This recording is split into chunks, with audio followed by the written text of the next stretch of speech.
Multi-purpose items are essential in preparedness because we just don't know what situations or events that we might encounter.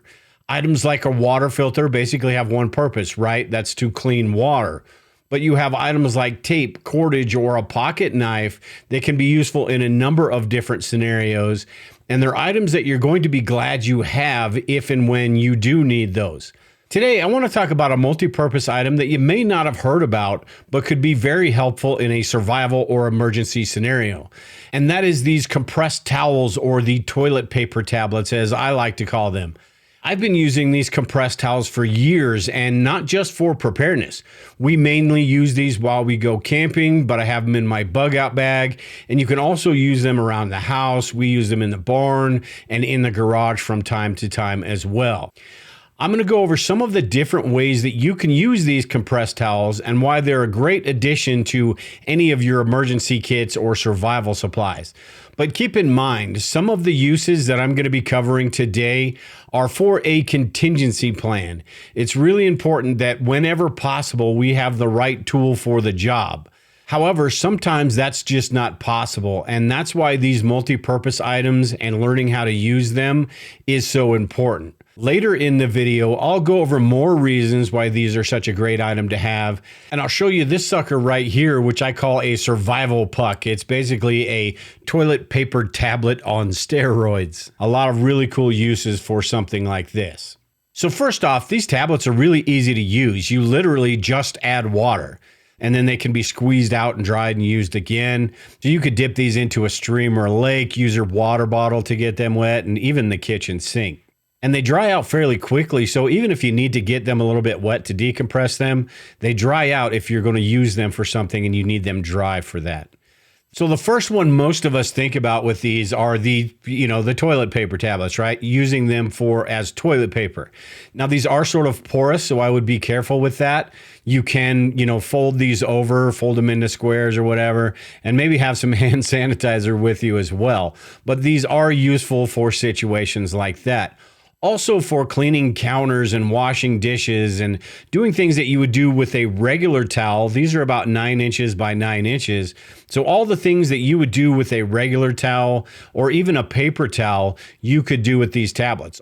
These are much better because they are reusable. So there are a lot of things as far as cleaning goes, whether you're talking about hygiene or cleaning around the house, that these tablets are useful for. Again, like I said earlier, we use these all the time when we're camping. Have a little bowl of water with soap in it and use it to wash dishes.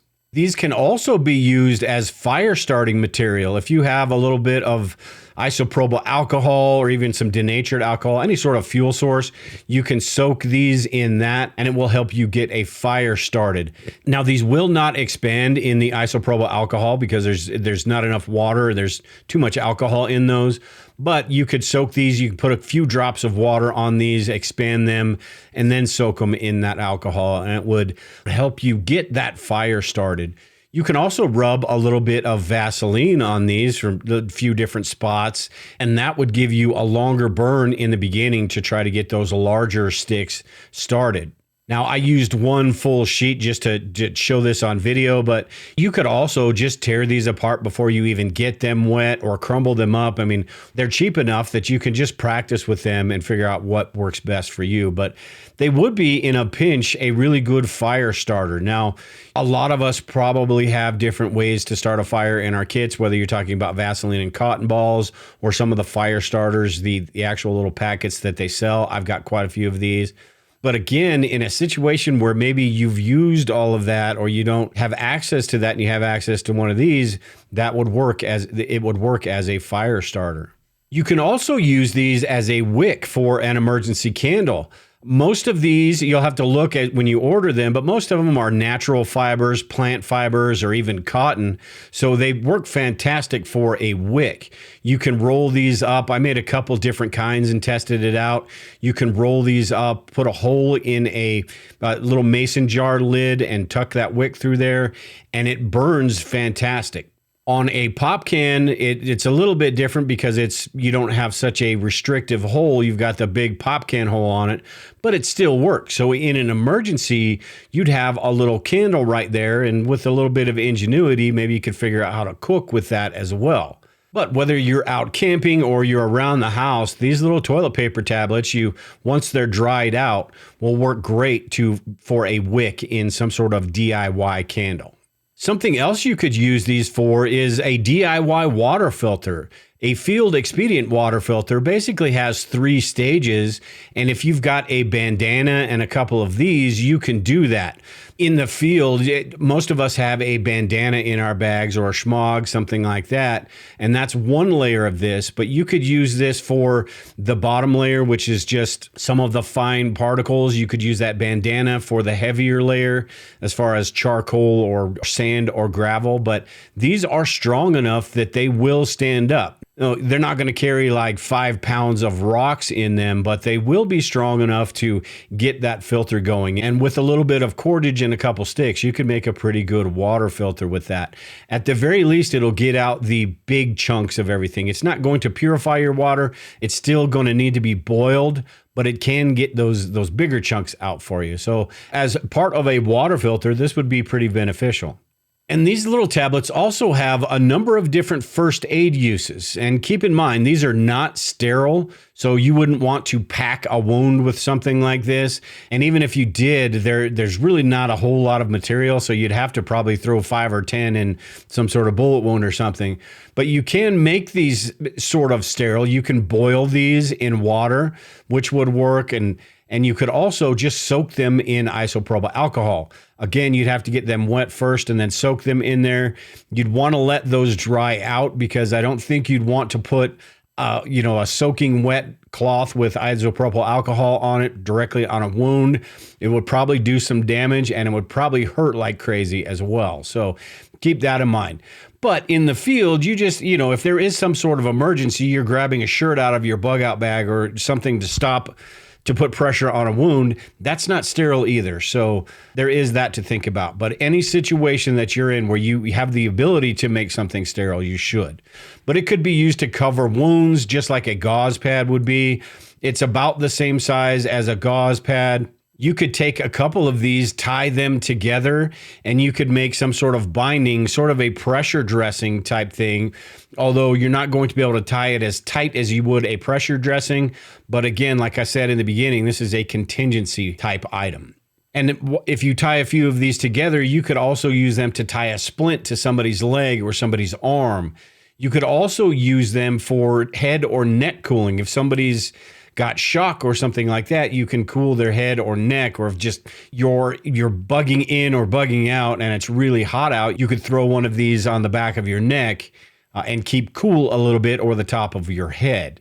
The larger ones, which I'll go through in a minute, would probably work better for something like this, as well as a triangular bandage. You could also tie a few of these together and use it as a DIY dust mask. It's not going to get particulates and it's not going to be extremely effective or anything, but it could help a little bit, especially if it's soaking wet. It'll catch some of that stuff before it gets into your lungs. It's not going to catch everything, but it could catch some things. So as far as first aid goes, there's just a number of different things that this might be useful for. And it's sort of that think outside of the box type situation. I'm sure there's probably 10 or 20 more that I didn't even cover here, but a lot of first aid uses with these little tablets. You can also use them for moisture absorption. Say in your bug out bags, you could put a couple in your boots just to make sure they stay dry. I've got a few in different compartments in my bug out bag, mainly where my water supplies are or my water container. That way, if something leaks, that will absorb that water before it gets a chance to affect anything else. If you've got a Camelback or a water reservoir in your bug out bag, your backpack, you might as well throw a couple in there as well. That way, if something is leaking a little bit, it will absorb that before it has a chance to damage other things. Now, it's not going, if something is leaking a lot, probably not going to do a whole lot of good. These only absorb about a quarter cup of water. So big spill is not going to do a whole lot with, but those small things and a little bit of water can do a whole lot of damage. So having a couple of these just sprinkled around would kill basically 2 birds with 1 stone, because 1, it's that moisture absorption, and 2, you've got a couple in your bug out bag if you need them out in the field. Now, these larger tablets could be, you probably wouldn't want to put 5 or 6 of these in your bug out bag, but these will absorb a lot more moisture. These right here are cool. They're more expensive, but basically it's a towel.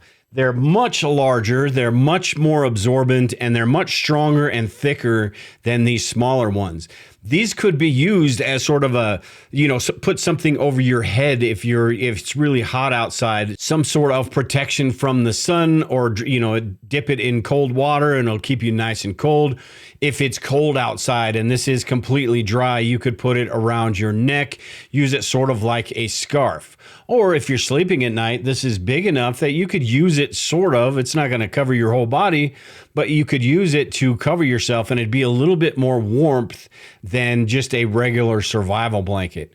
So these large ones I think are really cool. We have, we probably have about 10 of these around the house, and we don't use, Lisa uses these more than I do. She uses them out in the barn for the horses. But we have about 10 of these lying around the house, and they're just really cool to have as an emergency towel. When you're camping and you need something larger than these small little 9x9 squares, these little basically paper towels. You need something a lot larger. These huge ones are going to get the job done and would be something that you probably want to have around in a survival situation or an emergency. Heck, even in your car. You can put these in your trunk, in your glove box, in your console, and they basically last forever. They are not going to go bad. They're not going to be affected by the temperature swings, whether you're talking about really cold or really hot. These are basically probably going to last, I'll bet you could open one of these 30 years from now and it would still be fine. So for the price and for the utility of these, I think they're just a great thing to have, and something that you'll probably find you use more often than you thought you would. Not just, like some preparedness supplies where we buy something that we absolutely need, then we throw it on a shelf, and if nothing ever happens, it basically just sits there on the shelf. But we do need it, so we have to get it. Multi-purpose supplies like the tapes and the cordages and these tablets right here you'll use these on, maybe not a daily basis, but eventually after a year or two, you might have to, go buy some more because you found that you used them all. So these are not only a really cool preparedness supply, a multi-purpose preparedness supply for around the home and in your bug out bag. They're also great for camping and doing things around the home, in the garage. Just a number of different uses for these, not just like the toilet paper tablets that I call them. A lot of different uses for them that don't involve that. Whether you're talking about hygiene, first aid, fire starting, a lot of different things. At any rate, if you can think of anything else that these might be useful for, make sure and leave a comment below. But until next time, take care and prepare, everyone. We will talk to you all later.